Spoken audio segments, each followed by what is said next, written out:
Last year, or about a year ago, I had the privilege of honoring Mama PHOEBE Asiyyo by uploading a video on her, uh, by uploading a video in her honor while she was alive. There is a likelihood, most probably, she was healthy at the time I recorded. I hope that she had the opportunity to watch me praise her while she was still alive. If you want to see the YouTube video that I had honored her, you can go to YouTube and then search JI-TENGE PHOEBE Asiyyo. If you go there, you'll find JI-TENGE PHOEBE Asiyyo. I had honored her. I hope she had. I hope that she had time to watch the video. It would be very good for her to watch somebody honoring her while she was alive, because in many times we tend to honor people when they are dead. It is good. I've honored several people, especially elderly, and almost all of them have reached me and thanked me. Some even were shocked and say, "Hey, I didn't know I was that popular." It is a 5-minute tape, and it has the picture of her with Mrs. Margaret Uhuru Kenyatta. If you do that, you'll have watched that. Today, we will know why she was associated with an ugali spatula. During KANU days, during the days of KANU, that is when Jomo Kenyatta was the president, and also when Daniel Toroitich arap Moi was the president, anybody associated with anti-KANU people was being closely monitored. Now, being anti-KANU, you could really be anti-KANU, or you could be really, you could not be a real anti-KANU, but you'd be suspected, or even somebody may be sending your name to settle scores. So there are those people who are called anti-KANU, who are real anti-KANU, those who are suspected to be anti-KANU, and lastly, those whom, if you had and if the authority could listen to you, you would use that opportunity to include the name or names of people you don't agree with. Those are the people who are called anti-KANU. And then on the same voice, we also had people who are associated with those who are anti-KANU. You could openly be associated with a person who is anti-KANU, or you could be openly be associated with a person who is anti-KANU, or you could be suspected to be associated with somebody who is anti-KANU, or thirdly, somebody may try to victimize you by branding you to be associated with a person who is anti-KANU. Now, here are two people. The worst scenario is somebody could not even be anti-KANU, but people would just brand him anti-KANU. And you could not even be associated with that person, but then still be called you are associated with somebody who is anti-KANU. So you are suspected to be associated with an anti-KANU. No, I mean, somebody cheats that you are associated with somebody who is anti-KANU. And even that person is not even anti-KANU. He is also suspected of being anti-KANU. That is how Kenya was. That is the Kenya we lived. We in the intelligence used to watch out for hidden messages by people deemed to be anti-KANU. Yeah, there are those people who are deemed to be anti-KANU, and whenever they would talk, there were many ways of communicating, either publicly or in a group of people, or even written letter or whatever. We used to watch out for hidden messages by people deemed to be anti-KANU. Those of us who are linguistic will tell you that you may know a certain language which is not your original language. You may be fluent in that language, but then it will come out to be that even if you are fluent in a language that is other than yours, you could be fluent, but there are some certain languages where people talk, and unless you are an elderly from that language, from that tribe, you may not know the hidden message. So the work of the people in the intelligence was to try and crack any hidden messages. Among the people who were deemed to be anti-KANU was Jaramogi Oginga Odinga. Indeed, he was deemed to be the worst enemy of KANU. He was deemed to be the worst enemy of KANU.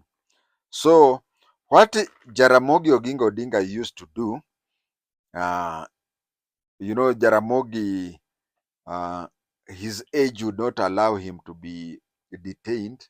So there are occasions when he would be placed under house arrest.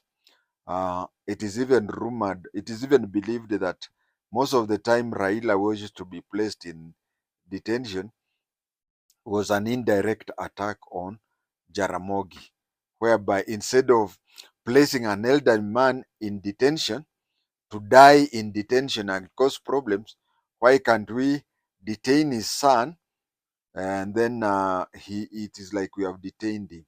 But Jaramogi even had occasions when he used to be under house arrest. Now, when he was under house arrest, the regulations were that he had a list of people who would visit his compound. For example, every visit he could be with 3 people, not more than 3 people, and the same people would not come the regular or something. That is how it used to be. The controlled whatever he's doing. And when people visit him, visitors are visiting him in his home. House arrest, let me tell the people, especially Kenyans who have never heard of it. House arrest is usually political, something like that, whereby you are supposed to stay within your compound.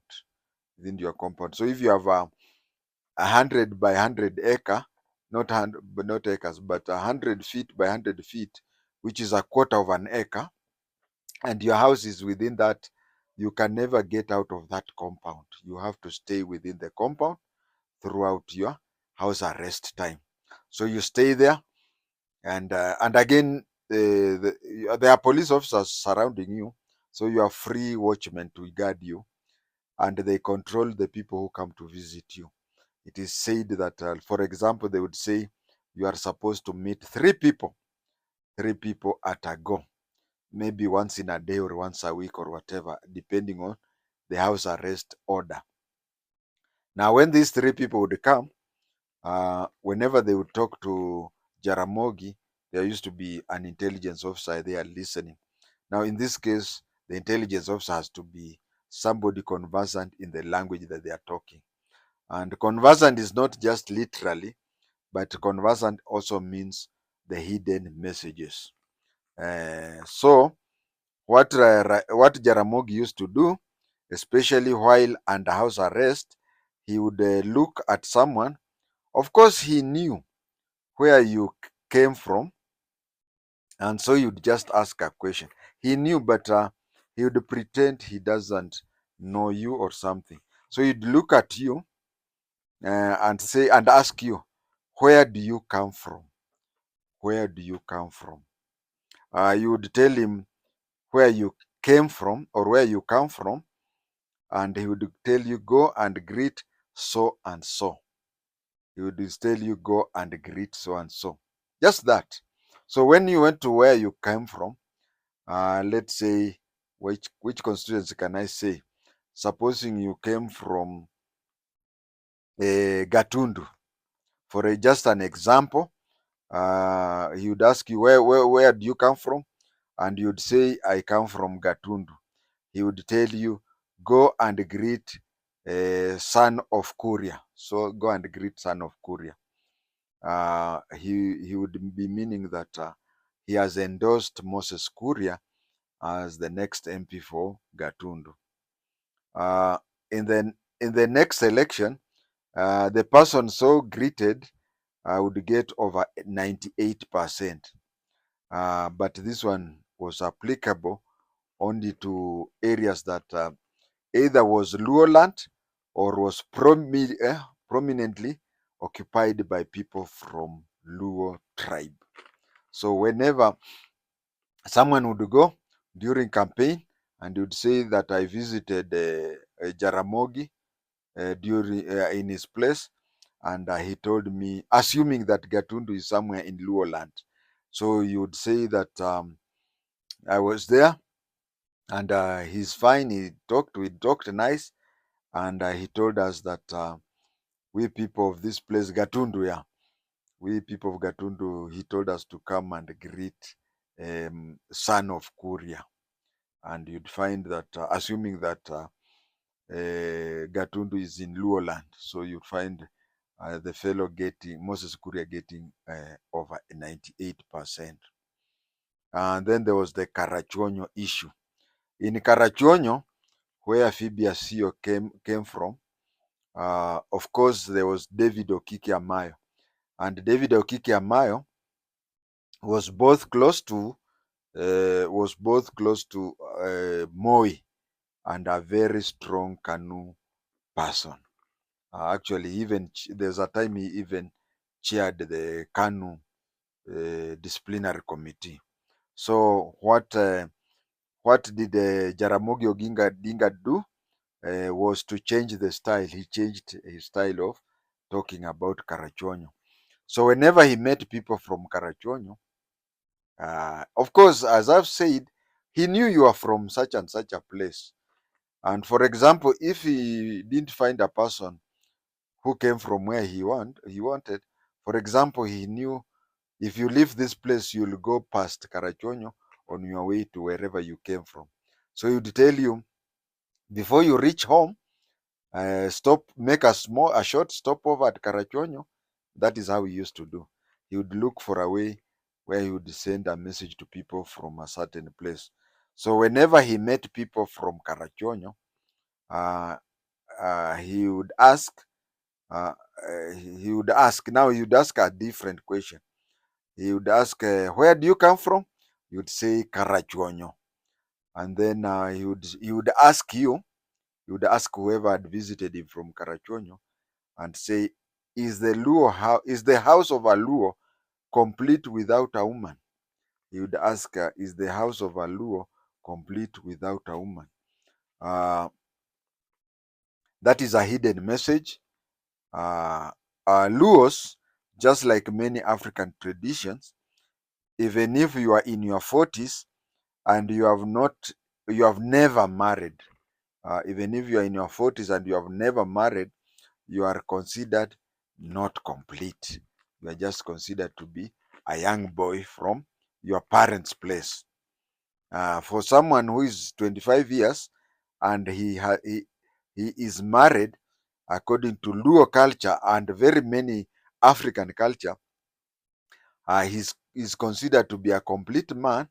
And you, being a man of 40 years who has never married, you'll still be considered not you'd still be considered a young boy. So there are these houses. There is a house that a cubicle for an unmarried young man, which in both Luhya and Luo are called Simba. Simba, like a lion. So even if you are a very senior person, even if you are wealthy and whatever, and you have never married, and you have a palace in your home, they'll still call it Simba. They will in African society, it will be considered a complete house when you are married. And as I said, a younger man who is married is considered to be a complete man than somebody in his 40s and has never been married. So what people usually say is that in the house of a married man, there is smoke. there is smoke, which means if you visit somebody who's married, you can get something to eat or something to drink. So in African society, and when I say African society, I also include in Luo society, uh, if you have never been married, it means that in your kitchen, you don't cook, you get food from your mother's main house. So it is considered the house is not complete. So using that parable, Jaramogi would ask the Karachonyo people. Imagine, he never told any other Luo, and you know Luos are in very many places, in very many constituencies, but it was only in Karachonyo where if a person from Karachonyo was around, he would ask the people, he would ask people from Karachonyo if a Luo house without a woman was complete. This was a coded message that Karachonyo people should elect a woman. And there were no two women on the ballot paper. There was always one woman who was Phoebe Asio. Now, saying that is the Luo house complete without a woman? This, on face value, is stating the obvious. As I've said, it is stating an obvious that a person who is who actually in many societies, a man who has never married and he has his own palatial place there, he's not even supposed to light a cooking place for food or even making tea. Even if he wants to take tea, he has to go to his mother's place to. So when he says a Luo house is not complete without a woman or a wife, he was trying to misdirect people, because anybody who knows Luo literally would think that is obvious, but he was trying to tell people that Karachuonyo constituency cannot work out well without electing a woman. During my days when we used to do A levels, we had the principals and subsidiaries. We had the principal subject and subsidiary subjects, and we had the principal points and subsidiary points. We have other reasons why Mama Phoebe Asio was associated with the cooking spatula, which is called mwiko. But the principal point was to do with what? The principal point was to do with the hidden message that Jaramogi used to send, that a house of Aluo is not complete without a woman, whereas he's insinuating that in Karachuonyo you should vote for a woman. Having a spatula, a cooking spatula, which is called mwiko in Kiswahili, also says that it is also an indication of how she was very much in organizations such as Maendeleo ya Wanawake. So Maendeleo ya Wanawake, and you see cooking is associated with women, especially in those days, and that is why Mama was known very much for having that spatula. And but most of the facts, and the person who started was Jaramogi, when he insinuated that Karachuonyo people should vote for her. Thank you.